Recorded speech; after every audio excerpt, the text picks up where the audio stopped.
Lifestyle Pirates with Big J and Adriano. Okay, welcome to Lifestyle Pirates with our guest today, Joel Shashoua, a director, a part of the specialist division of the Big Four firm at KPMG. So, your job is to provide specialist services to the motor industry, including mergers, acquisitions, training, advisory, and consulting. Welcome to the show, Joel. Thank you. Thanks for having me. Thanks for coming along. No worries. Yeah, so Joel, in that big sort of intro, can you tell us a bit about what exactly that is for the automotive industry, and how did you sort of get to that position? Yeah, sure. So, within KPMG, which is one of the Big Four firms, I work within a very specialist division for the motor industry team, motor industry services. We call ourselves MIS. Sounds like we're part of Mission Impossible or something. We like that. Yeah. Does Will Smith come by every now and then? Will Smith, Tom Cruise. That was Men in Black, sorry. That was Men in Black. We got a big building. We go down the outside of it with suction cups. Nice. It's pretty cool. So we're basically within this really large firm, but we are a highly specialised unit that just looks after the motor industry. So whether it's the OEM, the manufacturer, the wholesaler, the dealer, and then there's also a lot of people that are suppliers to the motor industry we look after as well.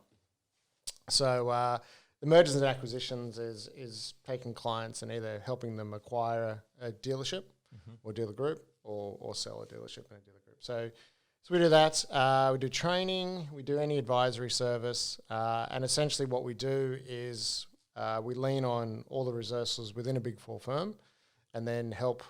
Sometimes it's just a pretty small family business in a rural setting or a really large listed dealer group. And then we apply all those learnings and we're able to give it to those clients as well. Yeah, awesome. So, yeah. The second part of the question, how did I get there? Yeah. Oh, geez. How long have we got? Yeah. Go as long as you want, man. Yeah, As long as you want. Well, look, the water's free. Yeah, thanve I've been in the motor industry since I was 18. I've dipped out a couple of times, but essentially that was my path. I've been in and around dealerships from the time I was 18 to the time I was almost 40, through various roles within the dealership, and I dipped out for a couple of years and did some consulting work, professional services work in my early 20s, and through that, got this role. So that's essentially it. I'm basically school of hard knocks. I'm not. I think I'm the only person in there without a university degree. Yeah, nice. Really? But yeah, there's a couple of us there. But I think once you sort of get that cusp of experience, then the university degree sort of pushes back to the experience degree. And Definitely. Yeah. So. Yeah. So were you always a car nut? Is this like a dream for you, or did you fall into the industry? Look, I don't think I've met thousands of salespeople and general managers in car dealerships, and I don't think any of them have not fallen into it. My story was, so I worked all through school. I worked at McDonald's. Yeah. And then I was actually going to join the police. Right. And I took a gap year, and I went for an interview for the police, and I didn't kind of like. They told me that the only way to get promoted was through years of service, and that didn't sit with me. Yeah. Like I thought, well, just because that person's older than me, I don't think they should be in an elevated position. Yeah. So that didn't sit with me. So I then was sitting at home, and my crummy old car had broken down. What car was it? Come on. Yeah. Details. Mitsubishi Cordia. Was it a GSR? Non-turbs. No, unfortunately it wasn't a turbo. GS. So anyway, it had broken down, and I was working two jobs. I was working at Myer, which was Grace Brothers back then, just with something to do. And then I was delivering pizzas at night, and I was just earning money. And then one night my dad's reading through the newspaper, and he said, "Oh, there's a Mercedes dealership, and they're looking for a cadet." And I said, "Oh, really?" And he goes, "Yeah, because then you could get rid of that crappy old car, and they'll give you a company car. It says it comes with a company car." I said, "Oh, sounds good." Wow, Mercedes. And then there was that. There was also a job as in real estate. Yeah. And then so I applied actually for both of those, and wrote the cover letter. And then Dad comes and goes, "Oh, there's a traineeship in Mazda here." And I actually said, "No, I want a Mercedes. I don't want a Mazda. I don't want to drive a Mazda. I don't want to drive a Merc." Yeah. And was that because you'd applied for the Mercedes role first? Like, was it already kind of ingrained? It was kind of, but and then a Mazda was like, but that was like 20 minutes beforehand. Right? It wasn't a long time. Yeah, so, But you already made up your mind. So, but by this stage it was like 11:30 at night. I was tired, and I said, "Dad, I don't want to do another cover letter." He goes, "Just do it." Right? Never heard from Mercedes. I heard from the real estate people. Went for an interview. Yeah. And then I went for an interview with Mazda. Yeah. So I got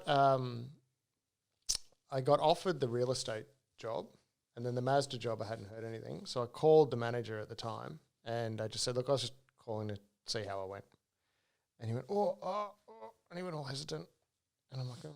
He goes, "Yeah, can you come in and meet the dealer principal tomorrow?" Yeah, okay, no worries. And by the way he reacted, I thought he was just being nice. Yeah. Because he was really on the back foot, on the back foot. Anyway, so I went for the interview and with the dealer principal, and then they offered me the cadetship. Nice. And it wasn't until 6 months later that I found out that the manager had just walked into his office to call and offer another guy the job who was experienced. Yeah. And they thought could just plug in and sell cars. But because 90% of what a salesperson does is follow up, I was the only person out of a list of 45 applicants that had followed up. Yeah. And I was 18. I was a pup, absolute pup. Yeah. And he said because of follow up, you got the job. There's a massive lesson for all our listeners. There's a massive lesson in there for if you're in sales or anything in life. It's all about the follow up. It is absolutely. Yeah, and that wasn't a particularly kind of clinical or creative follow up. It was just checking in, right? No, I was just checking in. I was just like, I haven't heard from anybody, and I not knowing for me is the definition of insanity. Yeah. So I just called and asked, and thought he was being nice and went along honestly. Yeah. Just not thinking I was going to get the job. Awesome. Mercedes never called, which no loss. No. no, I shouldn't say that.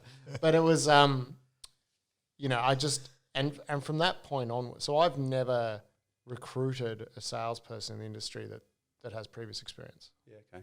I'll hire for attitude and enthusiasm. Yeah. And I've never, any of the salespeople that ever worked for me have generally never sold a car before. And if they had, it was for a very short time and someone just didn't see the thing in them. So, yeah. So, you could have gone 2 different industries. You could have been a real estate agent, just like that. Could have. Yeah, could have. And houses don't interest me. No, so, but cars do, by the way. Yeah, so that's what sparked. What sparked that. But I think what I did learn quickly is that success in selling is about the disciplines and the process. It's not about the product. And consistency. Yeah.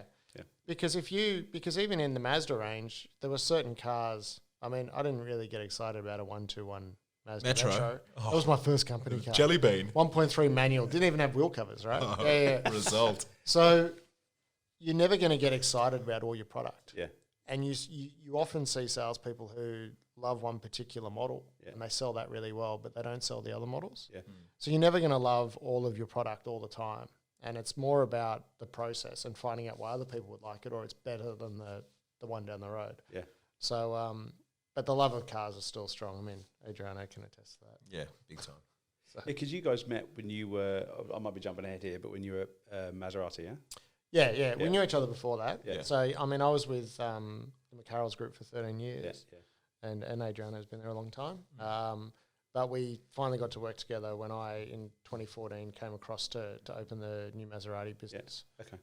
So, part of the original... Yeah, the OGs. The OGs, the original crew. I think I'm the only one left. Yeah. From that. Yeah, I think I am. Wow. We broke the band up. Yeah. Look, is the band getting back together? Look, this is what we're here. This is why we're here. Anything off the press. Yeah, awesome. All right, so a few things I wanted to ask you about the automotive industry. So to just jump into it. So in the last, I think you can sort of agree with me in this, in the last 10 years, the automotive industry's changed drastically. In the last 5 years, it's changed even more. And now with COVID that's just come in, it's changed even more in the last couple of months than it has in the last couple of years. It's crazy to see how it's actually sort of panning out. Now, do you think with the introduction of, all of this social distancing and stuff like that, it's going to change the way we do business in terms of automotive? So, like now you see salespeople that are doing Zoom sort of around the car and showing off the car and then dropping cars at houses and stuff like that. Is the dealership model now gone, or is it still going to be there? Like, do you think it's going to change? Because you're seeing sort of shopping centres now that they're bringing up sort of pop-up places like an Apple store where you can go spec out your car, buy your car. They're trying it out in Europe already, and I think there was one here in Australia, the Renault one or something, but I'm not sure. Yeah, we did that. Yeah. Yeah. So you can pretty much just sort of spec out your car and buy your car, and then it turns up at your house. Like, is the dealership model sort of gone, or do you think there is still a bit of romance in that? No, I think it's a big question, and I've spent more time talking about this in the last 8 weeks than I have in the last 8 years. But there's a couple of fundamental things. It has changed around the fringes, but the actual core of the business is still where it was 30 years ago. And what I mean by that is customers cannot go online and search stock. Okay, let's go back 8 weeks. They can't go online, search stock, and get a discounted price or a market price and buy the car without talking to somebody. There's no click to buy function. Okay, there's no cart. For example, Tesla, right? Tesla. So Tesla, you go on, you buy a car, you're buying from Tesla. There's no dealers. So you go on, you search either through inventory or you order a car, you spec it up, you add any extras, you click buy, and that car then arrives a week later. Okay. There's no discounting involved. It's a single price model. Yep. Okay. And that's because it's all one company. The franchise model of a car dealership, which has been around for a long, long time, everybody knows you walk in and you negotiate with a car salesman. Yeah. Right. You don't show that you like the car. You don't show any of that kind of stuff. Right. It's a game. Yeah. It's a game. You're handing your wife's hand, holding your hand's wife. Oh, Jesus. Well, holding your wife's hand really tightly. Don't show that you like it. That's right, Don't yeah. even talk. Don't ask any questions. Yeah, absolutely, right? So and I was at the front line of that for a long time where customers actually purposely are not very nice to you because they don't want to form a relationship because they think you're going to wave a magic wand and make them sign something, right? But the industry's done it to itself where forever it's been a race to the bottom. So you go in and all the new car margin is being given away for the car companies to get market share, et cetera, and things like that, right? And it's just been dwindling, right? But the fundamental process has pretty much remained the same. Now, taking cars out to customers. At McCarroll's, we were doing that for years. Yeah. Right? We had a high experience model, a high touch model that said, if a customer needs something, we'd do it. You've got a lot of other dealerships that would never, the salesperson will take a car to a customer. No. I'm staying here. The customers come to me, right? Yeah. So I think COVID has pushed people to actually go out to the customers and be a bit more customer centric because they know the customers are not going to walk in. Mm-hmm. However, the ultimate model remains the same. So you call up a car dealership for a price, you got to come in. You call them up, what cars do you have in stock? Oh, why don't you come in and find it all out? So there's no true online channel yet, but they're starting to go there. If you look, Audi Australia has just put all their cars online. Volkswagen's put on that you can place a deposit. Suzuki's going online. I think I saw Mini's going online. So they're all going online. However, when the internet was first introduced into car dealerships, it was going to be, everything's going to be online, everyone's going to order online. I still have not in my day seen somebody actually click order a car online in any of the dealerships I've been in because you don't have that functionality. It's not actually there. And I'd kind of add to that and go, well, what's the problem that is being solved by buying something online? And what's the client looking like? You know, buying a car is such an emotional purchase. You know, you're not buying it. Whereas you could argue, you know, sometimes you buy a property and it's purely investment. It's about the numbers. You're not even going to live in it. Done. You outsource that function. When it's your own car, it might be different from a lease side of things. If it's, you know, maybe a pickup or something for work.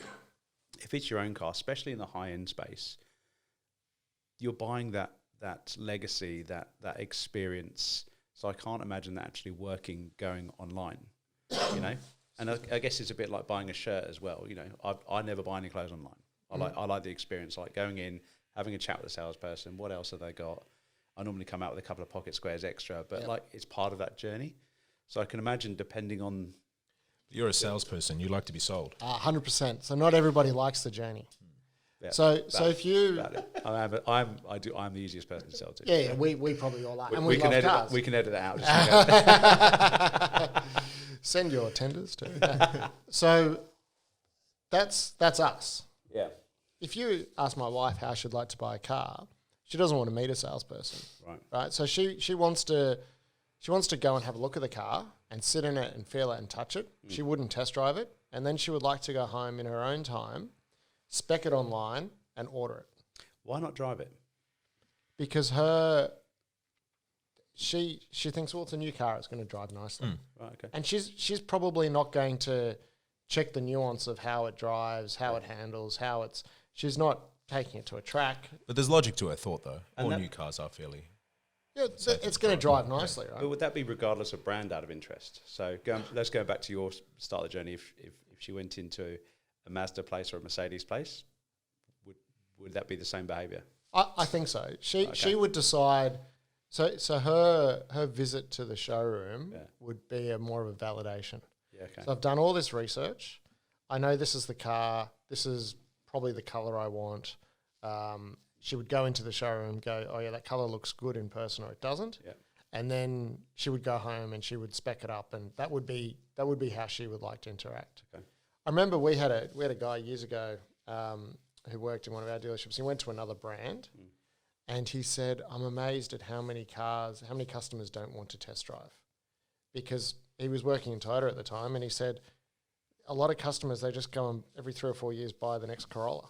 Corolla. They're not worried about how it drives because they know it's going to drive well. They've got faith in the brand. Yep. They've got faith in the model. They know it's going to drive well. So I think where this is going to end up is we're going to have, and some stuff that I'm working on at the moment, you're going to have almost an autonomous sales process and a semi-autonomous one. And then probably you're going to have some high touch for your Ferrari, Maserati clients, etc., right, who want that. So the autonomous one is going to be almost, if we look at Tesla as a good example, you sit at home, you can order the car, it'll turn up, happy days. Or you can go into one of their showrooms and you can go in and you can look at the car and you can test drive the car. And if you say to the salesperson, I want to order one, they'll walk you over to the computer and then you'll have the exact same experience you would have at home. You're just using their computer. Yeah. And then I think there's a spot reserved for that high touch element as well. Yeah.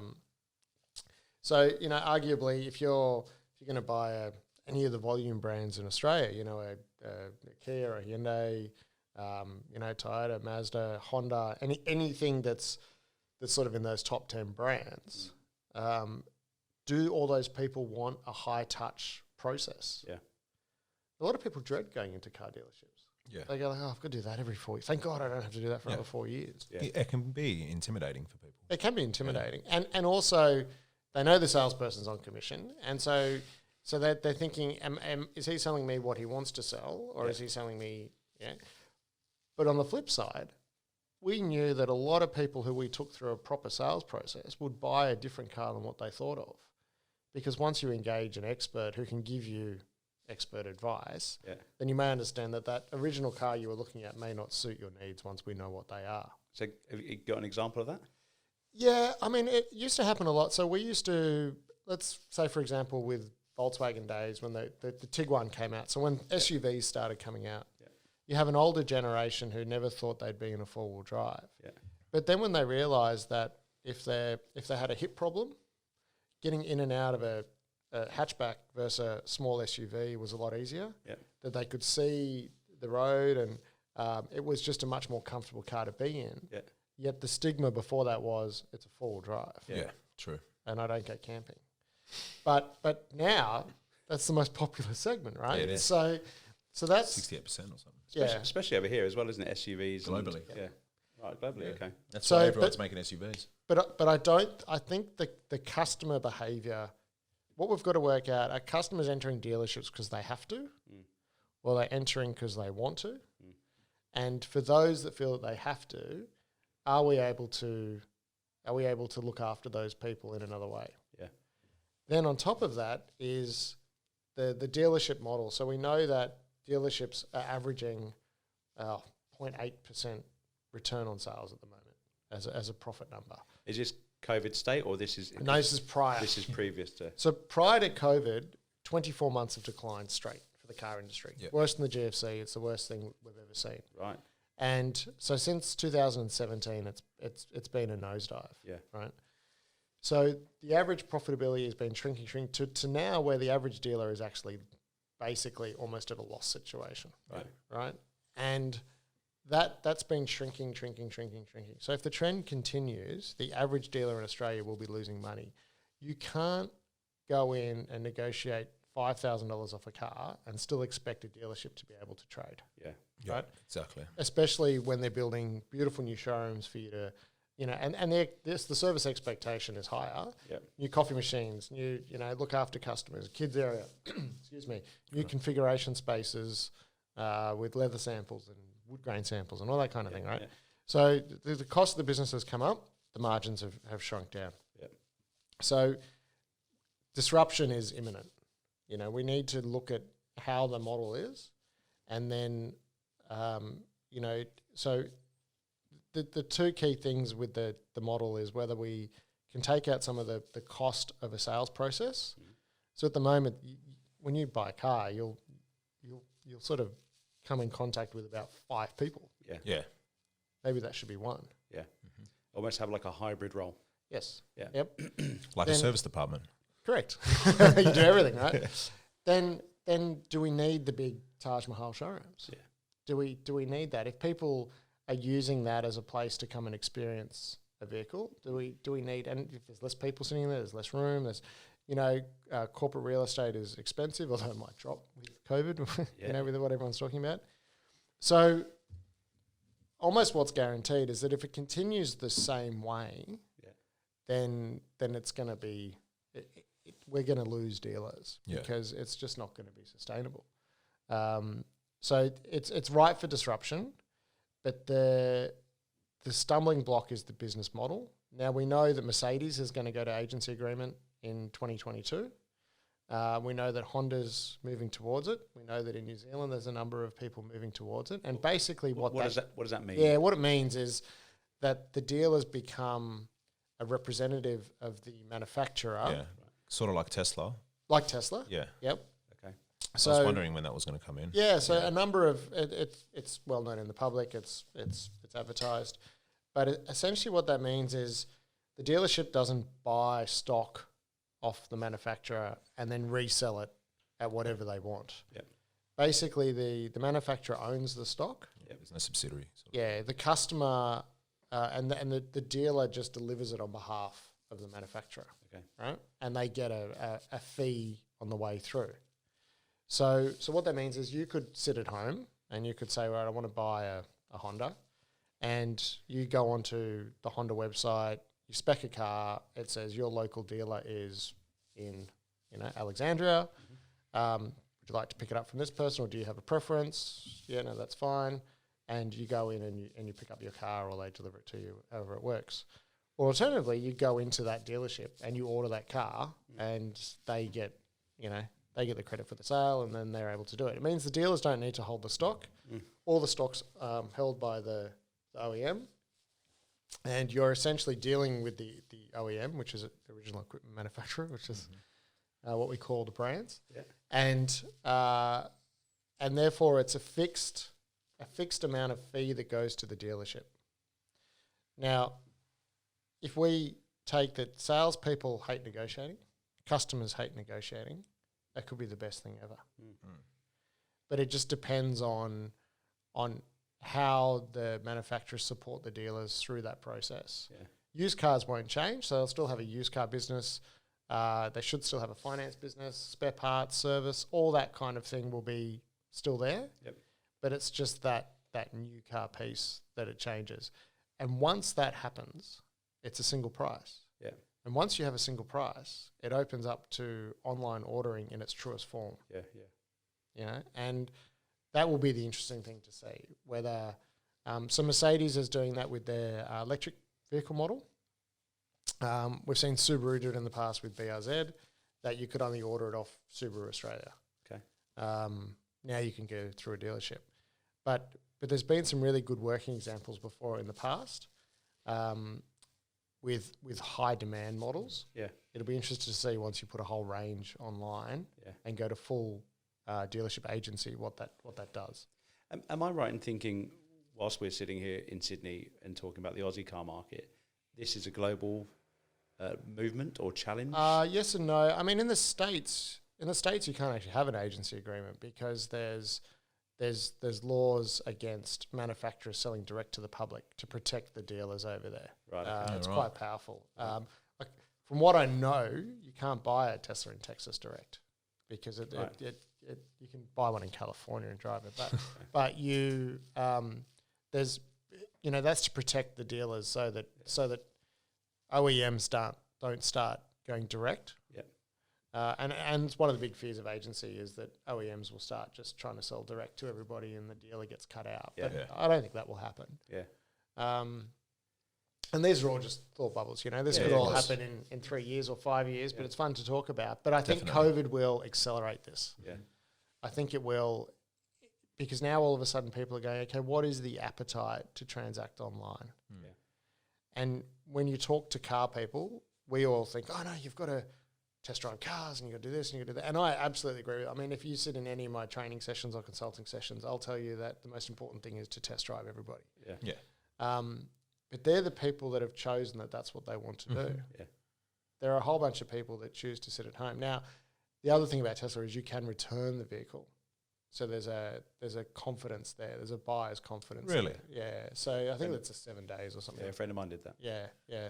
So there's got to be those backup systems to give you the confidence, because remember when online shopping came out, you were like, well, what if it doesn't fit?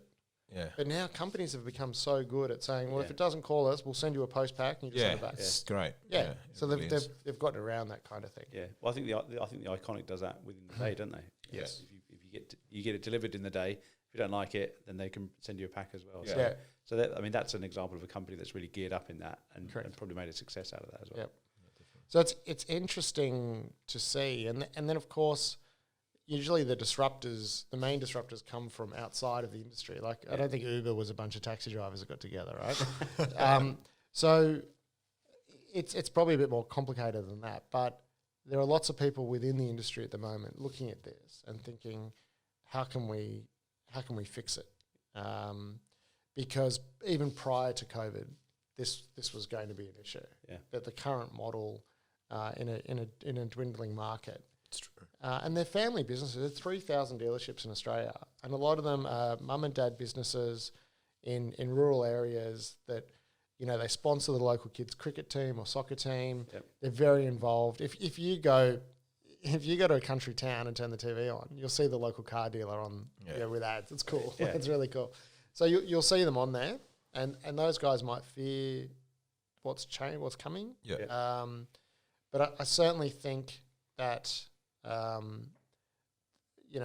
over the next 5 years there'll be massive changes. Yeah, I definitely see that's going to happen. I've already started to see it with electrification coming in, with this COVID stuff that's sort of changing our model as well.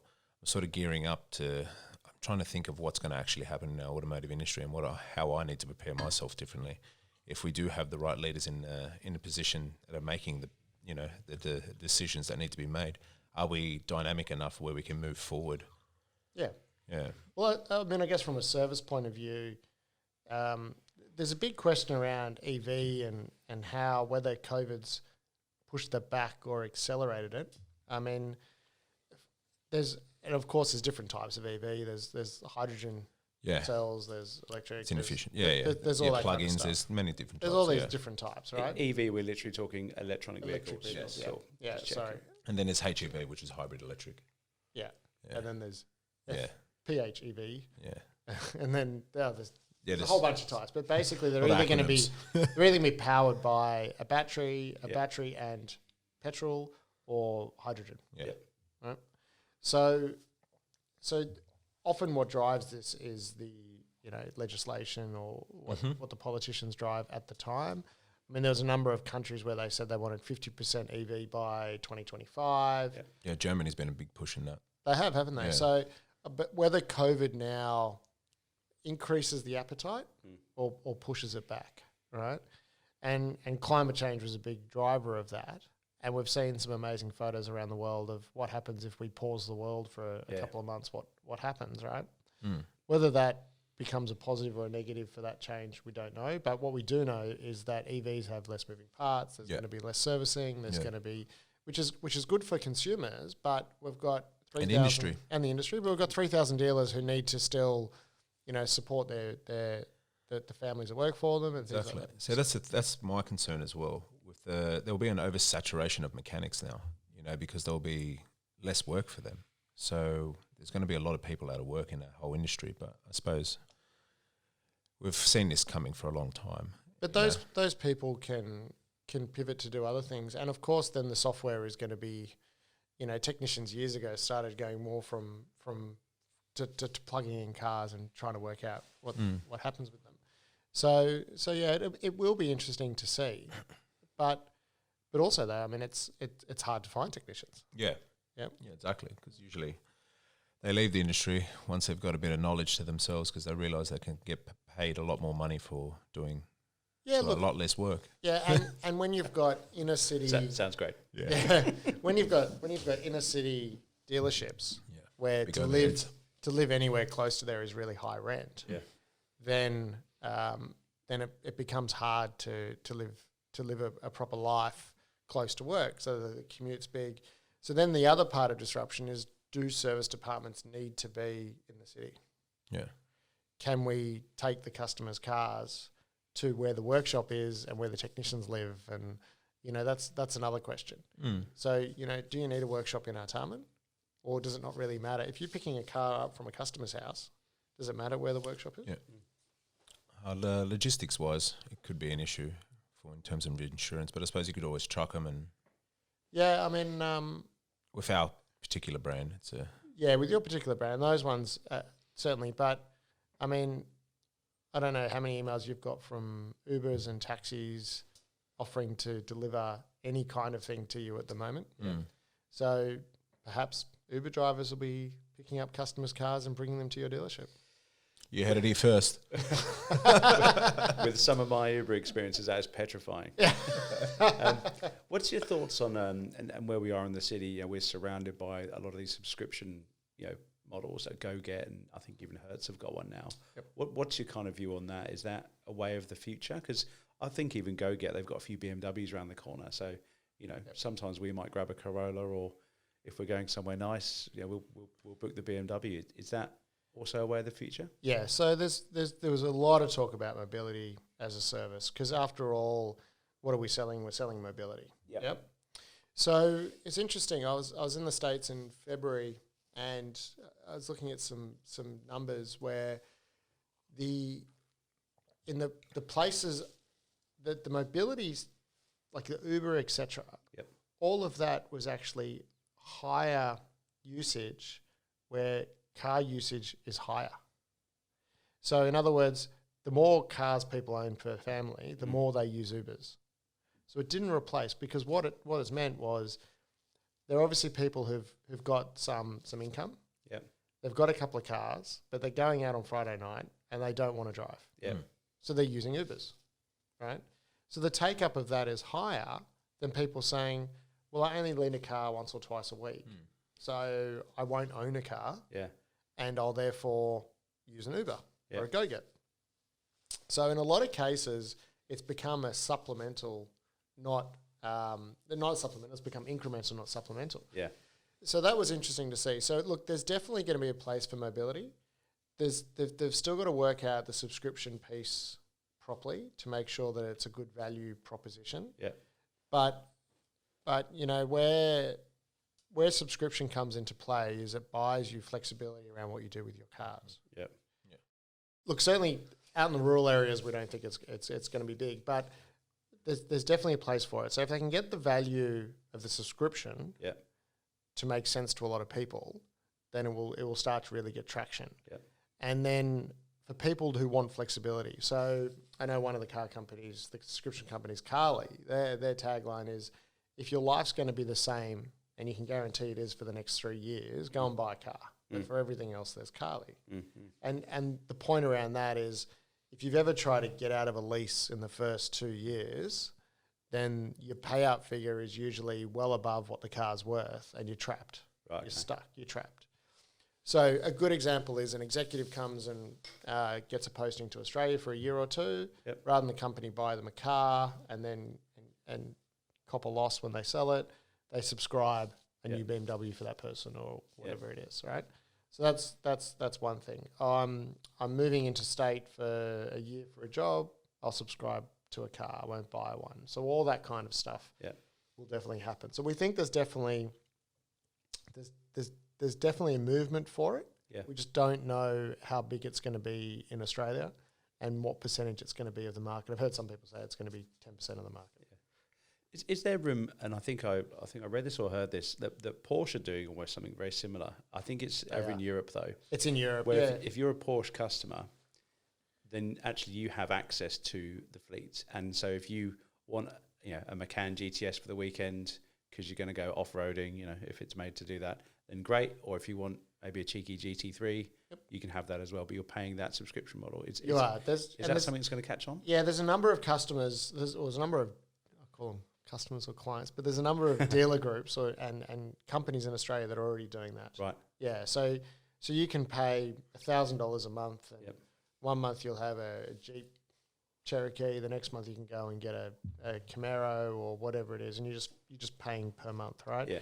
And there's different levels that, if you pay more money, you get to swap more regularly. Then if you pay less money, you get to swap less often and things like that. So they've been around for probably 2 years now, a lot of those. So there's a number of them doing it. I know there's one company that you can go in and you can subscribe or you can buy it. Yeah. So you can say, right, I subscribe and it's $600 a month, or I can buy it and it's $400 a month. Okay. Generally speaking, the subscription cost is always higher than the buy cost. Because there's more risk of you not going through the full year or something. Well, no, it's more that if they're going to try and recover costs on the car, that's the way they need to depreciate it. They need to make a margin. They need to do all that kind of stuff. Okay. Whereas with a finance, it's, you take the car, you divide it by 36 months, you add a percentage. Yeah. Okay. But you don't have to add all the other bits and pieces. You don't have to add insurance and all this kind of stuff, right? Okay. So there is definitely value proposition, and they're getting better and better and better. Yeah. But it's not like you're going to be able to finance a car for $400 a month and subscribe to that car for $200 a month. It doesn't work that way. And that be a premium car, it won't be a premium car, but yeah, there's the other thing that's out there is you can subscribe to other people's cars. So you can put your personal car online and people can actually hire it now. So that's that whole sharing economy type situation. Yeah, we've got a few of the luxury cars around here. There's a few McLarens and Ferraris, but they're not on any of those websites. I've checked. You've checked. I keep every day I log in. They're not putting them on just yet. Yeah, I don't know what the insurance would be for that. So you mentioned that. I'm kind of curious, being from the UK, I'm curious to see where Australia sits in this kind of automotive landscape compared to, let's just call it Europe and the Americas. Yeah, are we ahead? Are we behind? Because I think when I first moved here 10 years ago, we discovered we didn't discover luxury car tax. I started reading about luxury car tax. But of course, now that a lot of that was to protect, obviously, the Aussie manufacturers, but now they're no longer there. Yeah, that worked well. Yeah. So I'm curious to see where we sit, as the Australian automotive industry in this change, this transformation, this evolution. If you can. Yep. So we're about 2% of the world. Yep. We it's funny. I once was we got a visit from a head of a major brand, and we were selling at that stage about 30,000 cars a year, and the global stock controller came out, and I said, "How long does it take you to make Australia's cars?" I said, "Oh, what's that, about 30,000?" He goes, "Before morning tea." So they can make all of our cars in their factories before morning tea. So all the capacity they had. Whoa. So we've got a whole bunch of factories, and he said, before morning tea. Right. And that put me in my place. I thought, Australia's not that big. But in saying that, we have about 60-odd car brands in Australia, which is like 20 more than they have in the States. Yeah. Right? We have a saturated market. It's a mature market. We always sell between 1 million and 1.1 million cars a year. Yep. This year will be different. But it's extraordinary circumstances. Mm-hmm. We are advanced from a retail model point of view. So we look after our customers well, and we, from a right-hand drive market, we're a really good test bed, and because we're a hot weather country, we're able to test cars and get them through a lot of the testing and things like that. So a lot of the manufacturers want to be in Australia. Yeah. But there's a lot of guys fighting for market share. So the top 10 manufacturers here, account for about 75% of the volume. Yeah. And then you've got another sort of 40 odd, Yeah. 45 odd that are 25% of the volume. Yeah. Okay. Yeah. So we have amazing representation here. We're probably overrepresented. But it gives consumers great choice. Yeah. And it'll be interesting to see what happens with supply chains for right-hand drive markets. Yeah. But as far as customer experience goes, we're good. Why do you say the supply chain for right-hand drive markets? What do you think's happening? Well, I mean, look what What Holden. do you know? Look what Holden just did, right? Yeah. So Holden's pulled out of Australia because they're not. But the UK's all right-hand drive, so there's still a demand. Correct, Yeah. but they're not committing to right-hand drive anymore. Right, so Holden said we're not making right-hand drive cars anymore, so that's out. Right. Yeah. Right. So then let's have a look at supply chain now for the rest of this year.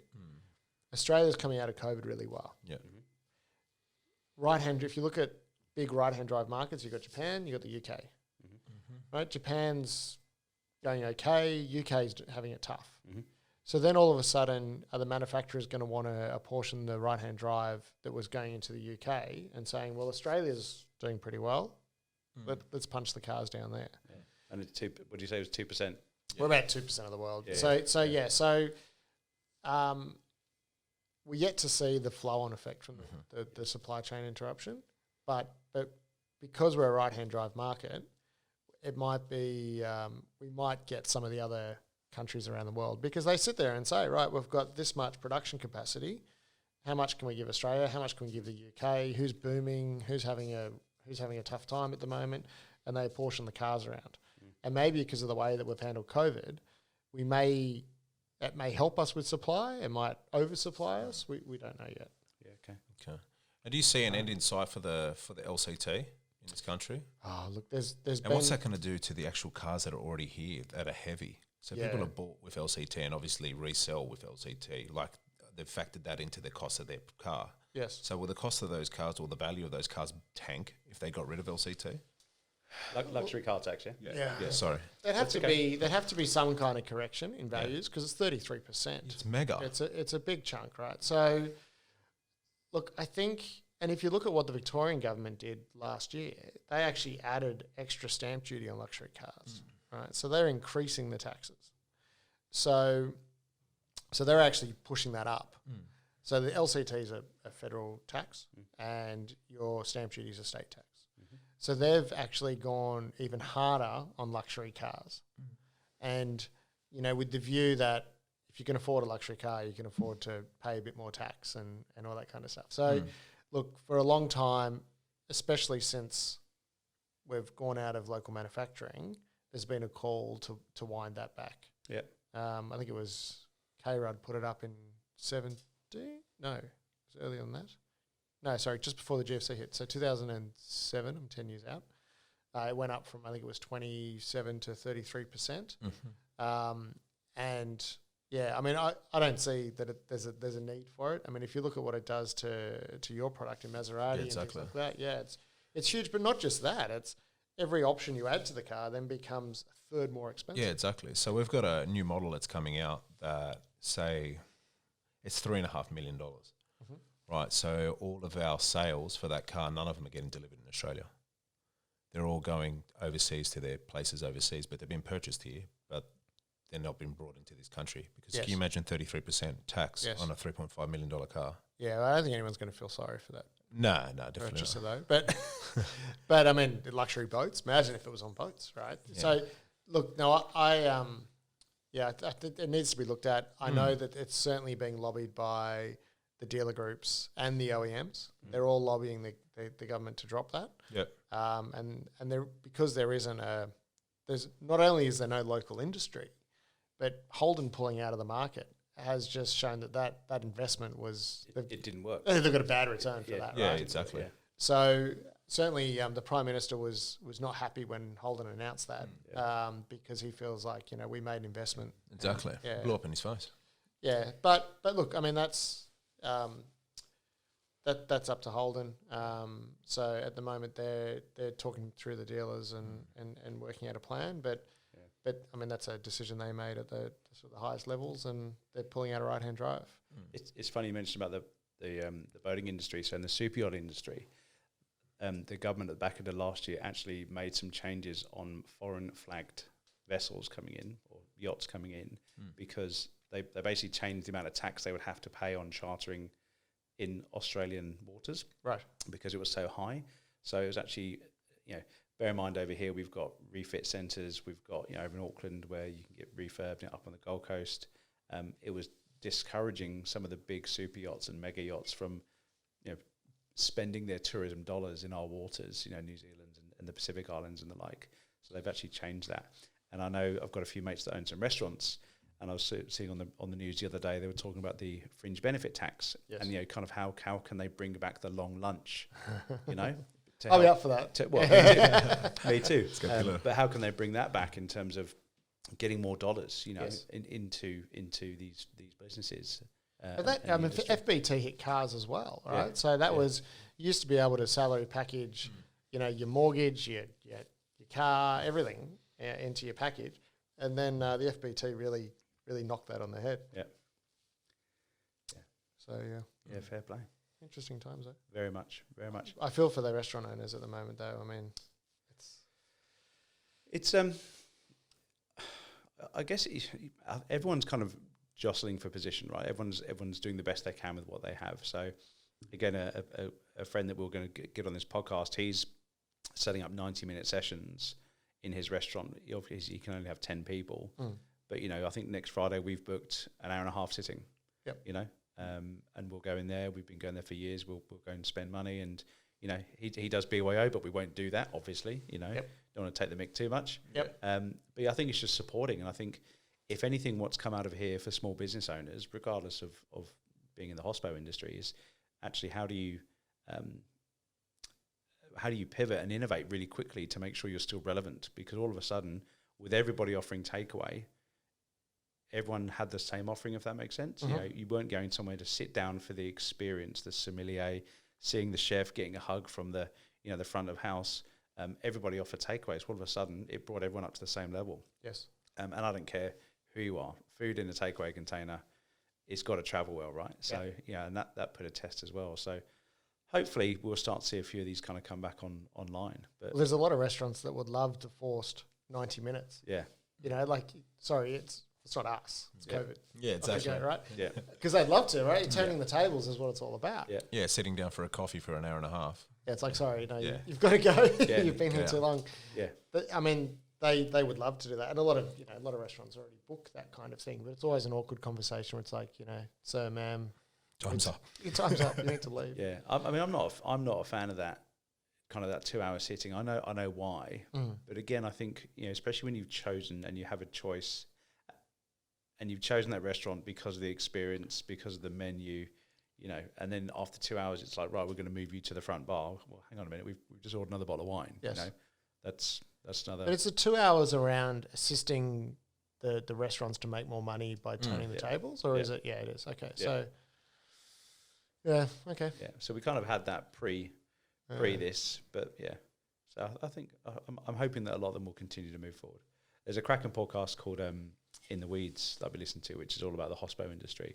Promoting of a podcast. But there's lots of information out there, but it's crazy what some of these things are going through.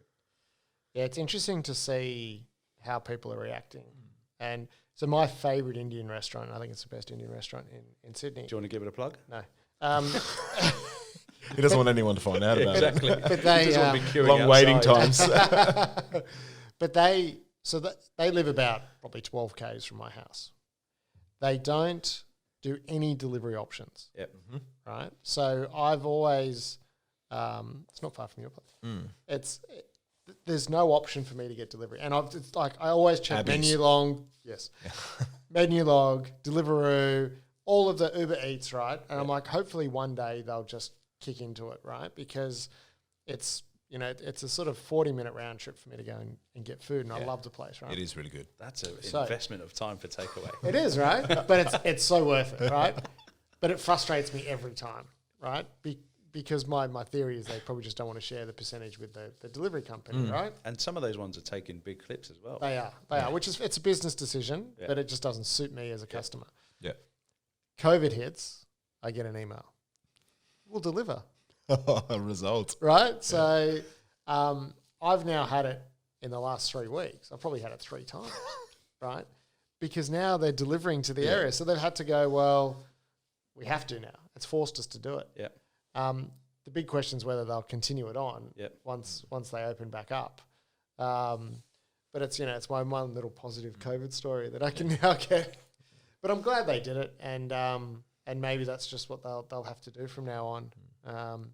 And the fact that everyone sort of said, we'll leave stuff at the door, and I'm finding people really respectful of it. And it's actually slowed people down because you're not trying to rush past people anymore. Yeah. You're just sort of saying, all right, well, I kind of just sit 1.5 meters behind you until you move. Yeah.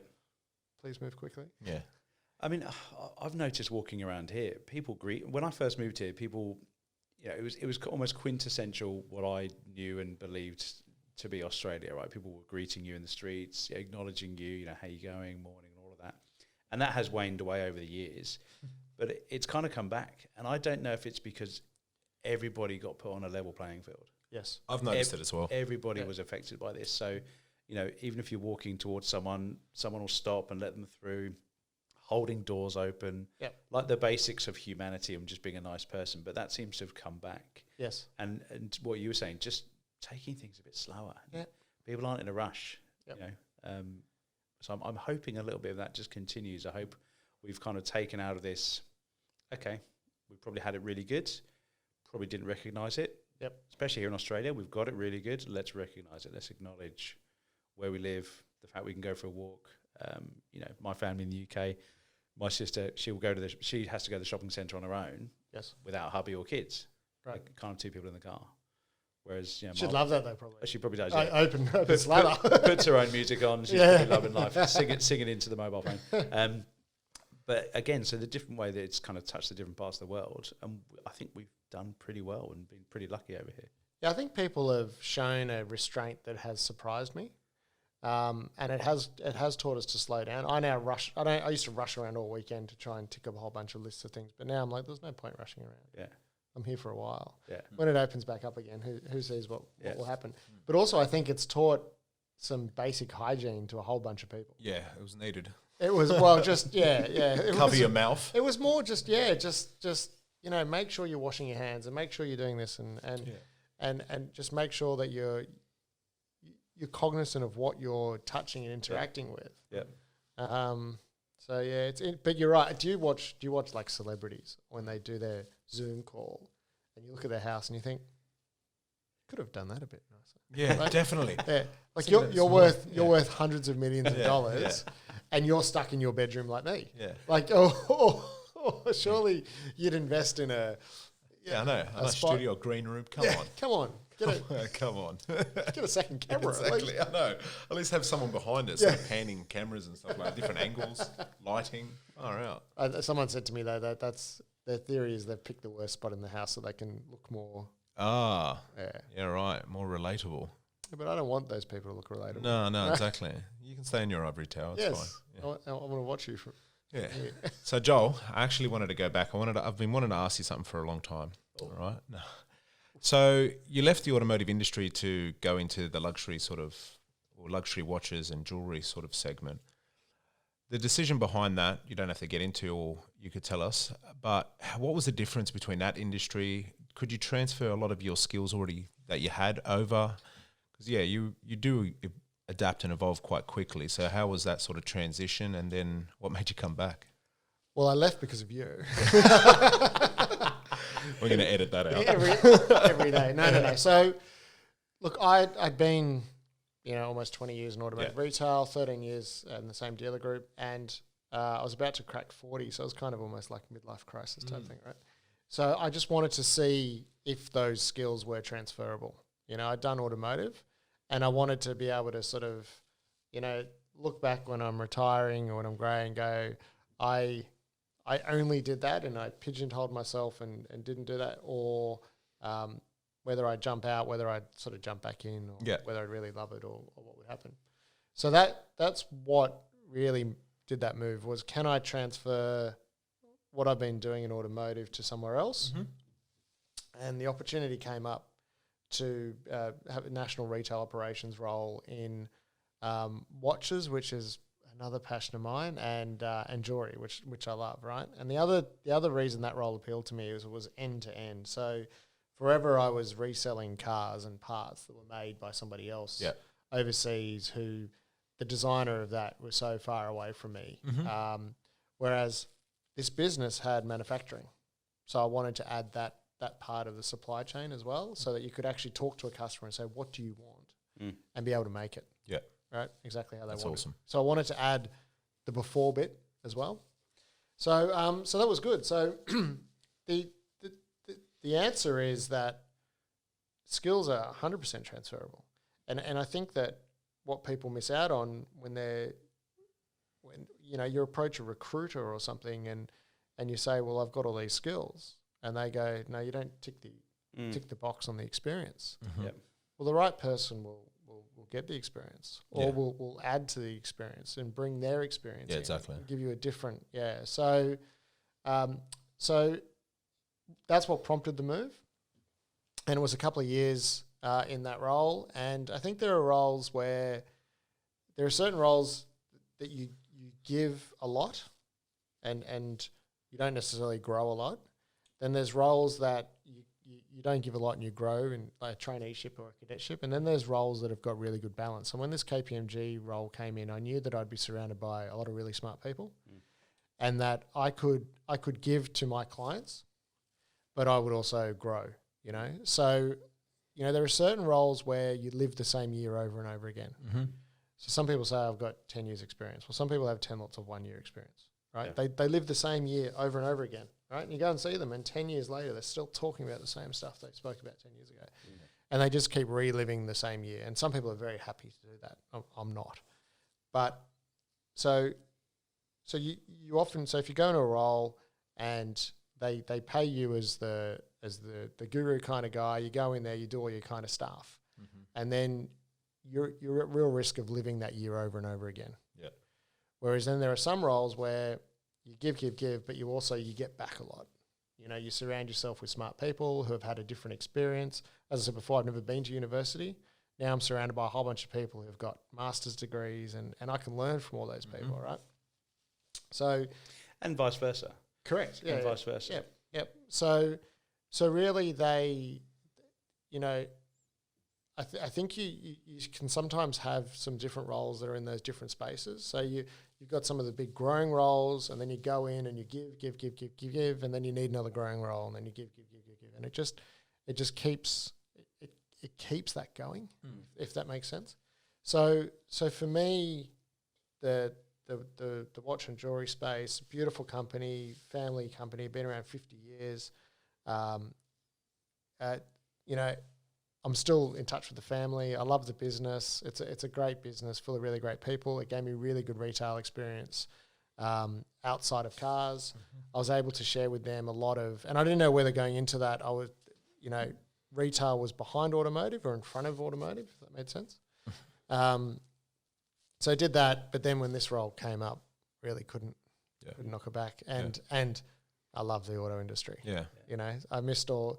I mean, we stayed in touch. Yeah, exactly. I stayed in touch with all my friends in the automotive industry. Still love talking about it, and it's a fantastic industry. So it just ticked a whole bunch of boxes for me. Nice. And it's funny, actually, some of the stuff we've spoken about today in terms of where the automotive industry is going online, choosing online, speccing things up.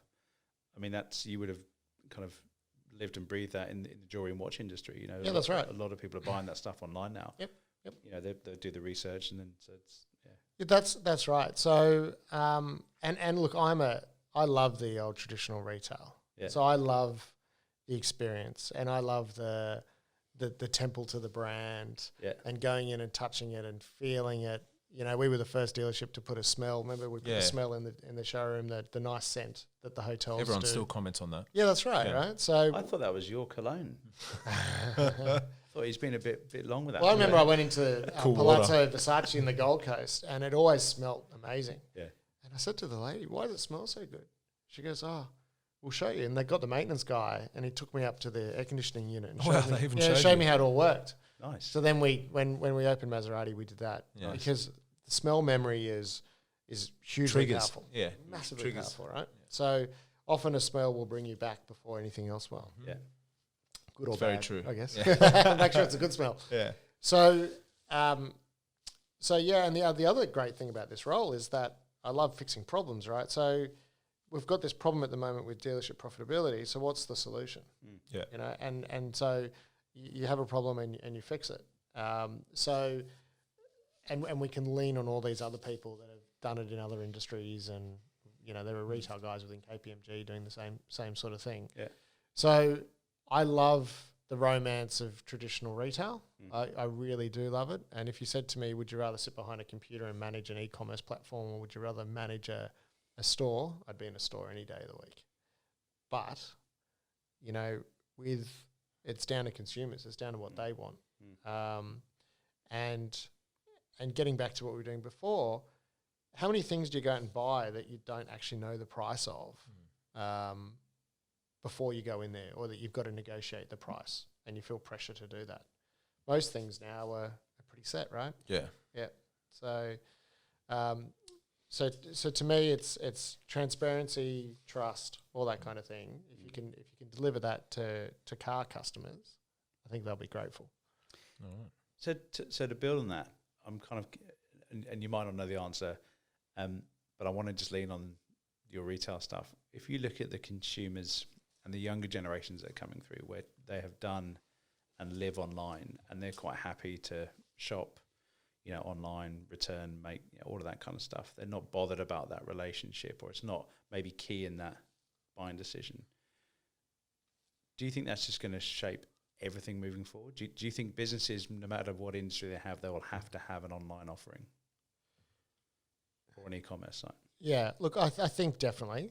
And if you look at, online, so the Retailers Association were sort of saying a couple of years ago, even though online was everything all the rage, it was still only sort of 2 or 3%. Yeah. And I think it's climbing to about 10% of the market. Yeah.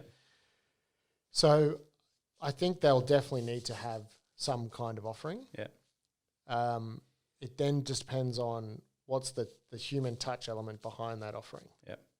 One of my favourite businesses, I'll give another plug, Appliance Online. So they were a bricks and mortar business. Yeah. And they, on a Sunday night, our washing machine just packed it in, stopped working.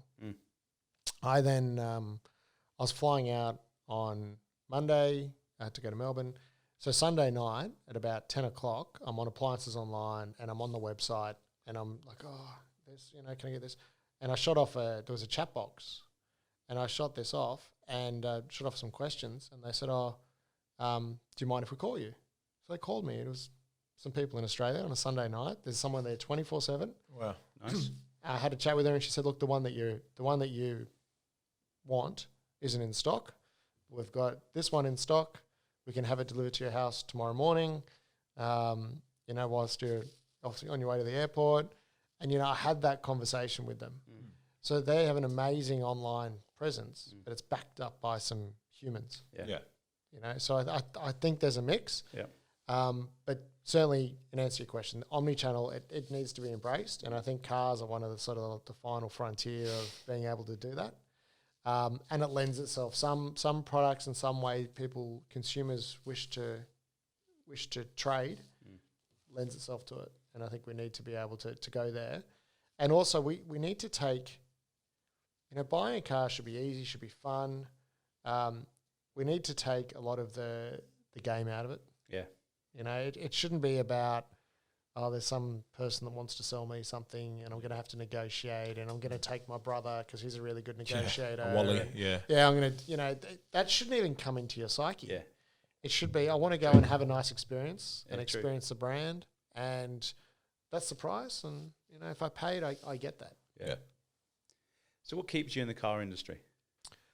There's always something new happening, right? Yeah, definitely. So there's new models coming. I still look at new model cars and get excited and all that kind of stuff. So there's always something new happening. The characters in it are amazing. Yeah. You've got these, from your CEOs of your big companies to your dealer principals in the rural areas and things like that. They'll usually give someone a go in the motor industry. Yeah. It doesn't matter what your background is, or maybe some people shouldn't be there, but you can get a job and they're generally pretty fun places to work. Yeah. So there's that whole element of it, and then there's the whole element of the OEMs bringing in the cars and speccing cars. I mean, they start to spec cars years in advance for Australia. Yeah. They commit to volumes. They've then got to push those volumes through the country. So there's so many different elements that are really fun, and this is probably the funnest time. Yeah.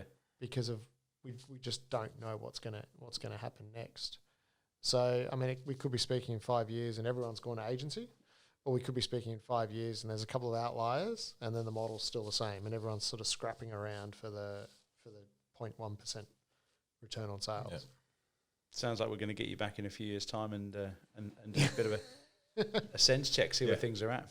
Well, yeah, but I think for the current day, for people that are working in dealerships, like, look after your customers, be disciplined about what you do.